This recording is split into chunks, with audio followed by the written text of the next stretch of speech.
মোনালি মণ্ডল,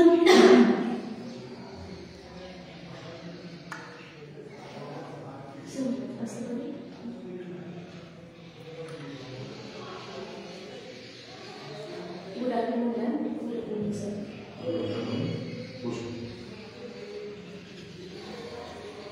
নমস্কার, নমস্কার স্যার, নমস্কার। নাম বললেন মোনালি মণ্ডল, একটু আপনার পরিচয়টা দিন। আমি মোনালি মণ্ডল, আমি দক্ষিণ দিনাজপুর জেলার মেহেলি থানার অন্তর্গত কিরণ নামক একটি গ্রাম থেকে এসেছি। আমার বাবা মাননীয় শ্রী তপন কুমার মণ্ডল। আমি 2011 সালে মাধ্যমিক, 2013 সালে উচ্চ মাধ্যমিক, 2016 সালে আমার গ্র্যাজুয়েশন এবং 2019-21 বর্ষে ডিএলএড কোর্সটি কমপ্লিট করেছি। আচ্ছা মোনালি, তুমি গ্র্যাজুয়েশন কোন সাবজেক্টে করেছো? আমি গ্র্যাজুয়েশন ইংরেজিতে করেছি। রিসেন্টলি তুমি জানো যে আপনি জানেন যে আমাদের জেলায় যিনি জেলা শাসক সেই উনি চেঞ্জ হয়েছেন, তো নতুন যিনি জেলা শাসক এসেছেন ওনার নাম? আমাদের জেলা শাসক বর্তমানে মাননীয় শ্রী IAS বিজয় কৃষ্ণ মহাশয় আছেন। আচ্ছা আচ্ছা, এটা তুমি জানো যে আমাদের পশ্চিমবঙ্গে এই যে শিক্ষা সংক্রান্ত বেশ কিছু স্কিমস রয়েছে, বেশ কিছু প্রকল্প আছে, তো যে কোনো একটা প্রকল্পের নাম বলো। শিক্ষা সংক্রান্ত কন্যাশ্রী প্রকল্প আছে, সবুজ সাথী প্রকল্প আছে। আপনার নামের অর্থ? স্যার, আমার নামের অর্থ দেবী দুর্গার আরেক নাম মোনালি বলে আমি জানি। দুর্গা, আমরা কোন উপন্যাসে এই নামটি জানতে পারি? শ্রী বিভূতিভূষণ বন্দ্যোপাধ্যায়ের লেখা পথের পাঁচালী উপন্যাসে নামটি রয়েছে। পথের পাঁচালী, বিভূতিভূষণ বন্দ্যোপাধ্যায়। পথের দাবি কার? পথের দাবি আমি শরৎচন্দ্র চট্টোপাধ্যায়, কথাশিল্পী শরৎচন্দ্র। বাংলা চর্চা করেন? সেভাবে চর্চা করি না, কিন্তু পড়তে ভালো লাগে। টেনিদার চরিত্র নাম শুনেছেন? টেনিদার নাম শুনেছি। টেনিদার চরিত্রটি কার সৃষ্টি?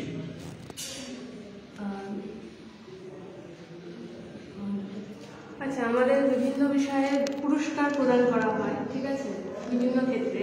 পরমবীর চক্র কোন ক্ষেত্রে প্রদান করা হয়? পরমবীর চক্র এটা সেনাদেরকে প্রদান করা হয়, সাহসীকে। আচ্ছা, ভারতের প্রথম কৃত্রিম উপগ্রহ নাম কি? প্রথম কৃত্রিম উপগ্রহ আর্যভট্ট। আমাদের যে ভারতবর্ষে প্রথম কে কোথায় ছাপাখানা তৈরি করেছিল? ছাপাখানা আপনি বাচ্চাদের অডিও ভিজুয়াল মাধ্যমে শিক্ষাদানকে কি মনে করেন সাম্প্রতিক সময়ে এটা অনেক বেশি ইফেক্টিভ? অডিও ভিজুয়াল, হ্যাঁ স্যার, মনে হয়। কেন আপনার মনে হচ্ছে যে অডিও ভিজুয়াল প্রসেসটা অনেক বেশি ইফেক্টিভ হবে ছাত্রছাত্রীদের? স্যার, আমি যখন শুধুমাত্র পড়াচ্ছি বাচ্চাদেরকে, তখন শুধুমাত্র সেটা তারা শুনছে এবং সেই শুনেই তাদের মনের মধ্যে একটা ধারণা তৈরি হচ্ছে। সেখানে তারা যদি একটা চিত্র পায় বা তারা সেই জিনিসটাকে দেখতে পায়, তাদের কাছে সেটি আরো বেশি গ্রহণযোগ্য মনে হয়ে উঠবে বলে আমার মনে হয়। অন্তর্ভুক্তিমূলক শিক্ষা বলতে আপনি কি বোঝেন? অন্তর্ভুক্তিমূলক শিক্ষা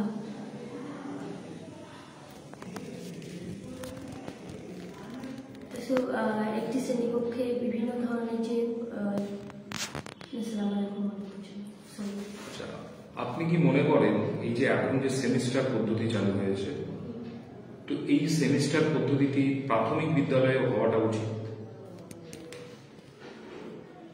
হ্যাঁ স্যার, হলে পরে ছাত্রছাত্রীদের সুবিধা হবে বলে। কিরকম সুবিধা হবে?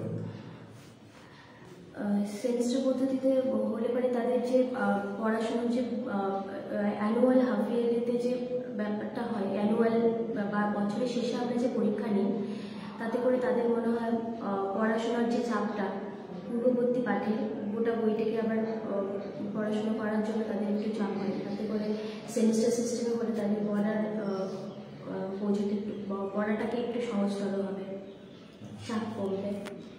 বর্তমানে কেন্দ্রীয় সরকারের শিক্ষামন্ত্রী কে আছে? শ্রী ধর্মেন্দ্র প্রধান। আর শিক্ষা প্রতিমন্ত্রী? শিক্ষা প্রতিমন্ত্রী শ্রী মাননীয় শ্রী সুকান্ত মজুমদার মহাশয়।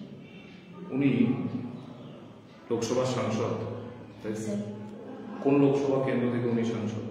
বালুরঘাট বিধানসভা কেন্দ্র, বালুরঘাট লোকসভা কেন্দ্র। লোকসভা কেন্দ্র। আচ্ছা। বুদ্ধি সংগঠন সংক্রান্ত তত্ত্বের প্রবক্তাকে? বুদ্ধি গিলফোর্ড। গিলফোর্ড। শিখনের প্রাচীন অনুবর্তন তত্ত্বের প্রবক্তাকে? প্রাচীন অনুবর্তন তত্ত্ব স্যার স্কিনার। স্কিনার না ব্যাবলা? প্রাচীন সরি স্যার ব্যাবলা। আপনি বাচ্চাদের সঙ্গে মিশতে ভালোবাসেন? হ্যাঁ স্যার। বাচ্চাদের জন্য বিশেষ কি আপনি করতে পারেন আপনার বিদ্যালয়ে যে ছাত্রছাত্রীরা রয়েছে তাদের জন্য? বিদ্যালয়ের ছাত্রছাত্রীদের জন্য বিশেষভাবে আমি তাদের সঙ্গে যে বন্ধুত্বপূর্ণ আচরণ আমি করতে পারি, তাদের পড়াশোনাটাকে পড়াটাকে যাতে শুধুমাত্র পড়া না মনে হয়, সেভাবে তাদেরকে বাস্তবের সঙ্গে মিল রেখে আমি তাদেরকে পড়াতে পারি গল্পের মাধ্যমে। বাস্তবের সঙ্গে আপনি কি রকম উদাহরণ দিয়ে পড়াবেন ভূগোল পড়াতে গেলে? একটা বিষয় দিয়ে বলুন তো। আপনি ধরুন ভূগোল পড়াচ্ছেন, আপনি ইংরেজি আপনার কোর সাবজেক্ট, কিন্তু প্রাথমিক বিদ্যালয়ে তো যে কোনো সাবজেক্ট পড়ানো হয়, আপনারা জানেন। ধরুন আপনি ভূগোল পড়াচ্ছেন, তাহলে ভূগোল পড়াতে গিয়ে আপনি বাস্তবিক উদাহরণ আপনি দেখাবেন। তার একটা উদাহরণ কিন্তু একটা চ্যাপ্টার পড়া দিব, জাস্ট বসে থেকে ভূগোলের যে চ্যাপ্টারগুলো পরিবেশ বিষয়ের মধ্যেই সমস্ত কিছু তাদের থাকে বর্তমানে। আমাদের প্রাথমিক যে ক্লাস 3 থেকে 5 পর্যন্ত বইয়ে, তো সেখানে একটি ভূগোলের চ্যাপ্টার। আচ্ছা, আপনি চ্যাপ্টার যে কোনো বলে দিলে আপনি দিনরাত্রি ধারণা যদি দেন, সেক্ষেত্রে তাহলে আপনি তো সূর্যকে দেখিয়ে বলতে পারেন, তাই না? যে এই যে সূর্য দেখতে পাচ্ছেন বাচ্চারা, এই কথাগুলো তো বাস্তবিকভাবে দেখানো যেতে পারে। আমি একটা টর্চ নিয়ে বল নিয়ে বোঝাতে পারি। এটাই আমি জানতে চাচ্ছিলাম। আচ্ছা, আপনার মধ্যে শিক্ষক কাকে শিক্ষককে কি বলবেন এক কথায়? শিক্ষককে এক কথায় পথপ্রদর্শক, বন্ধু। এবং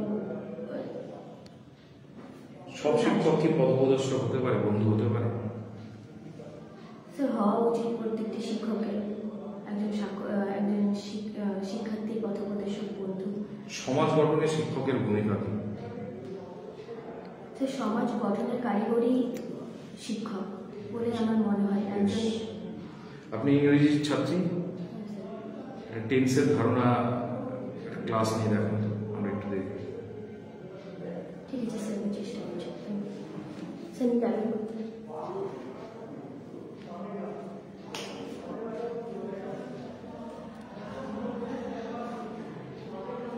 গুড আফটারনুন স্টুডেন্টস, কেমন আছে সবাই? আচ্ছা, সবাই ভালো? ঠিক আছে। আচ্ছা, আজকে কত তারিখ বলো দেখি? হ্যাঁ, এগুলো এখন তোমাদের মনে রাখতে হবে। আজকে নভেম্বর মাসের 1 তারিখ, তাই তো?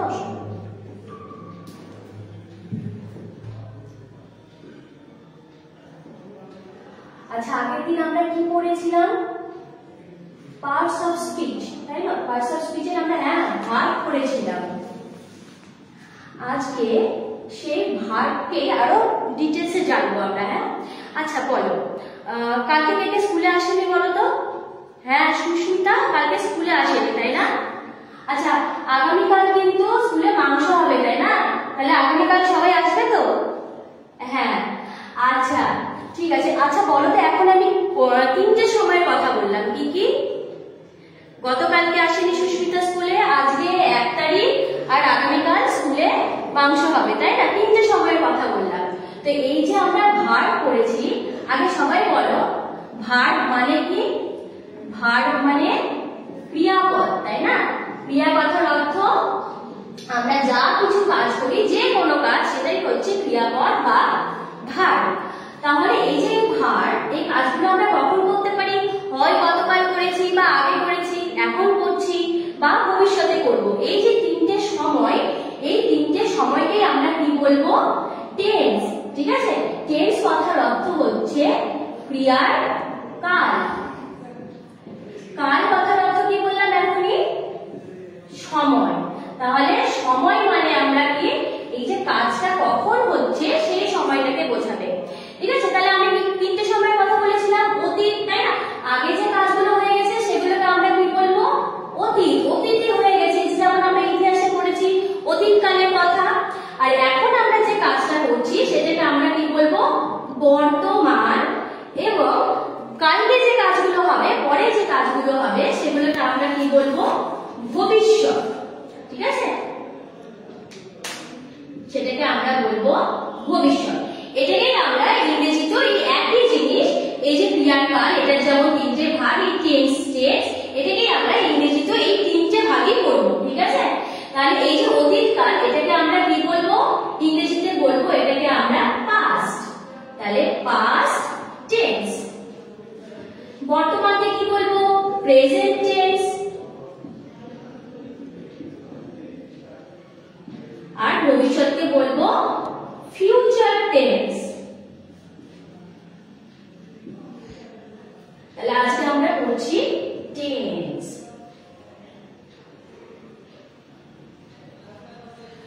তাহলে এই যে পাস্ট টেন্স কি বলতে পারি? কালকে সুস্মিতা স্কুলে আসেন, তাহলে যদি বলো যে আমি ভাত খেয়েছিলাম, কালকে খেয়েছিলাম, তাই তো? এটাকে আমরা যদি ইংরেজিতে বলি তাহলে কি হবে বলো তো? আমি গতকালকে ভাত খেয়েছিলাম, কালকে খেয়েছিলাম। খেয়েছিলাম কথাটা কি বোঝা যাচ্ছে? যে না, আমি আগে খেয়েছিলাম। সেটাকে আমি কি বলবো বলো? I ate rice. ate কথার অর্থ কি? ate কথার অর্থ খেয়েছিলাম।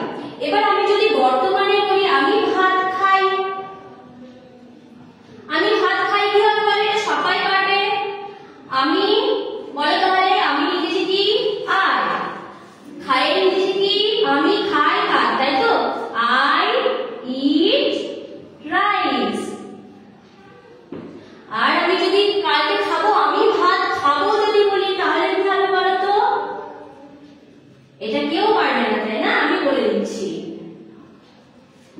যখন আমরা ভবিষ্যৎকাল করব তখন সেখানে শেয়ার কিংবা উইল, এই যে খাবো কথাটা আমরা বলছি, সেই জন্য আমরা খাবো বোঝানোর জন্য পরে হবে বোঝাতে তার সামনে আমরা শেয়ার কিংবা উইল কথাটা ব্যবহার করব। তাহলে বলো কি হবে? আই শেয়াল ইট রাইস। আই শেয়াল ইট রাইস। তাহলে আমরা তিনটে কথা, এই যে আই এট রাইস, ইটটা যখন আমরা পাস্ট টেন্স করছি কি হচ্ছে? এট। তাহলে ইটের পাস্ট টেন্স আমরা কি বলবো? এট। আই এট রাইস, আমি ভাত খেয়েছিলাম। প্রেজেন্ট কি হবে? বর্তমান কালে আমি ভাত খাই, আই ইট রাইস। আর ফিউচার মানে ভবিষ্যৎ কি হবে? I shall eat rice. আমি তোমাদেরকে আজকে কিছু প্রশ্ন দেব, কিছু তোমাদেরকে বোর্ডে কিছু উদাহরণ দেব, তার মধ্যে থেকে সেটা আমি কোন টেন্সে করেছি সেটা তোমাদেরকে লিখে নিয়ে আসতে হবে পরের দিন। ঠিক আছে।